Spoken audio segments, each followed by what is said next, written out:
We have multiple Minnesota Wild updates which have just dropped as multiple reports are coming out surrounding the injury updates going about Marco Rossi and Danila Yurov have already missed some time. We're going to be breaking that down as well as going over the latest on Kiefer Sherwood, the Minnesota Wild's top target at this very moment, as we have new information surrounding what a trade would entail with the Vancouver Canucks. And we have a lot to break down here in today's video, ladies and gentlemen. Before we do jump into it, I ask you one favor, and that's if you haven't already, be sure to hit the sub button. Join me here on the channel. We're going to be covering everything going on with these trade reports involving Connor Garland and Kiefer Sherwood with the Vancouver Canucks, as well as the latest updates in the injury status and the game status for this Wild team here. So you will not want to miss it, but we need to get straight into this video. And going over what we know first right now, Marco Rossi, it's been out a while. That's been no surprise, and the thought was originally that he was going to join the Wild on this road trip. Today, though, John Hynes announced that that will not be the case, and he will not play, and they were going to see how he's doing on Tuesday when they return home. Now, obviously, would have been nice to see Marco Rossi back with this team after, the start of the road trip. 10 games already being missed is something that we did not want to see in the first place, knowing kind of the depth that this team has in the center role.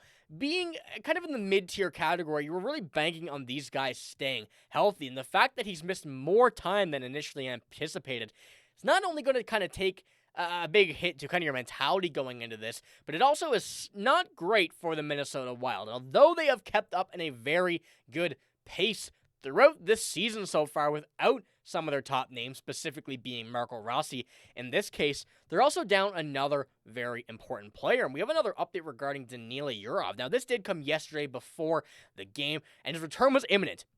Possibly could have played yesterday, but John Hynes didn't let him play. Now, I'm not sure if he didn't let him. I feel like that was a bad way of putting it, but Danila Yurov did not play. Will be interesting to see if he does return for next game. Tomorrow, I believe it is, for the Wild. But Marco Rossi is skating on his own once again with Andy Ness, but will not join the road trip officially. So some updates that have dropped from both of these guys. Two guys that this Wild team have certainly wanted to see. And Marco Rossi in specific, who was on very good pace earlier in this season. 13 points in 17 games. Their returns seem to be very close, more so for Danila Yurov, but also regarding Marco Rossi, it is a good sign that, although he's not joining this road trip, that it was a possibility, especially when you're coming over and looking at how the offense is really structured.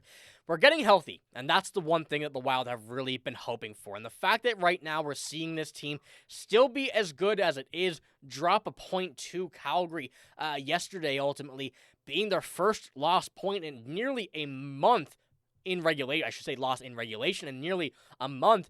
You get those guys back in, you can take out Ben Jones and Tyler Pitlick, and then you have your full projected roster for what I believe will be the first time this season, and one that the Wild desperately want to get back. And like we said as well, going over the schedule, you see since Thursday, November 6th, their last game against Carolina, a 4-3 loss. That was their first loss in regulation since yesterday against the Calgary Flames. And although this team has been playing great, you want to get your guys back. You need to get your guys back, and especially going into what is going to be a busy month of not just December, but also January, ahead of the Olympic break, if that does continue to happen. You're going to want to you're going to need to have your guys in to make sure you're gaining room, because when you're looking at this, obviously, fantastic, a big part of that being the defense, being Jesper Wallstedt. We've spoken about all of it here on the channel, but you're going to want to make sure that your offense is still picking up pace even as the season goes by, and some players are going to start to get worn out a little bit, start to kind of die down just a little bit when you're coming in terms of playing so many back-to-backs, so many games in such a tight schedule. You want to see these guys back. So some very good updates there. Very happy to say that we're almost back at a healthy roster with everybody playing up to par at this point, but it's only going to be a couple more days. Then a little bit longer than originally anticipated. So let me know what you think about that here in the comments below. But we need to touch on the trade market, because although this team, once again, still getting healthy, getting better, the thought of that injury still remains, and the Wild can see what they're lacking in depth, and a few pieces from the Vancouver Canucks have really set that in a motion for this Minnesota Wild team. Now, we've seen this a lot, but another update today did drop from David Pagnotta on NHL Room Report, saying that Kiefer Sherwood's market is Dallas, Minnesota, Boston, Montreal, Philadelphia, Seattle, Columbus, Edmonton, and more. So about a quarter, even a third, maybe even half of the NHL at this point. He says, I'm not anticipating that happening. I don't know if that's referring to Edmonton in specific, but he did say that 2 days ago. And the Wild have been one team that have been in every single report since this has originally dropped. And we do have some more information surrounding this. But first, before we kind of do dive into that, Kiefer Sherwood this year still playing great. 16 points in 27 games, was on pace for 41 goals at one point here in this season. And at 30 years old, he's reaching the prime of his career with a 21.4% shooting percentage this year. He's putting the puck in the back of the net. That's something the Wild struggled with earlier, much better at now, but it is something that they want to continue doing. Kiefer Sherwood brings that, but to what extent? And I think that is the big question here. Going off with this, David Pagnotta mentioned this as well. Now, this was a few days ago at this point, but they've been hearing it's a first-round pick plus for Kiefer Sherwood. I spoke a little bit about this here earlier, a couple days ago, kind of on a first-round pick. I don't think it will be a first-round pick. We know the Wild have the prospects to make it happen, but what they're trying to get for Kiefer Sherwood may take a lot of teams out of the market. And by that, the Wild may have an advantage of doing that unless they're one of the teams that also do fall out. But another big question that has been surrounding all of this is he's in a one-year deal, or excuse me, the final year of his deal, I should say. What does that come for next? And he's currently on, I believe, a 1.75. Correct me if I'm wrong here in the comments below.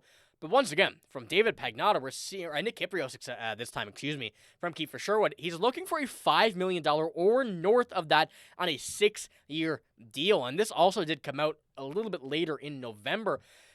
This right here may cause a major change for the Minnesota Wild. I don't really see this team wanting to look at a $5 million player on 6 years for someone who, yes, he's on pace for a very good year, the best in his career, following last year, which was the best in his career. This is a major risk trying to run this contract where the Wild would have to give up a lot, would have to pay a lot for someone that you don't know can maintain and hold this production for longer periods of time than what you only see at this point right now. They've told Kirill Kaprizov they're going to continue to add, but to what extent? And with all of these latest updates, it does seem like the market is drastically shifting for every type of player just like this, where Kiefer Sherwood have a very high price. Connor Garland's been here, someone who is a little bit older, but less production. The kind of curiosity is there for him as well. The Wild have been linked to both, but for Kiefer Sherwood, with those changes right now, it seems like this may be something that the Wild cannot really justify doing. So I want to know what you guys think here in the comments below about that. I want to know what your thoughts are on a Kiefer Sherwood trade with all of the new information. It's a big one. I think Kiefer Sherwood would be a good addition, but as a rental in the worst-case scenario, that question to me is one that I think the Wild need to ask themselves before even trying to initiate anything. So, ladies and gentlemen, let me know in the comments below what you think about all of that. It is all I have here in this video, though, and if you did enjoy, give it a like, hit the sub button as well, and let me know what you think about all the new information here in this video. But I'm signing out. Thank you for watching. Hope you have a great day. See you later.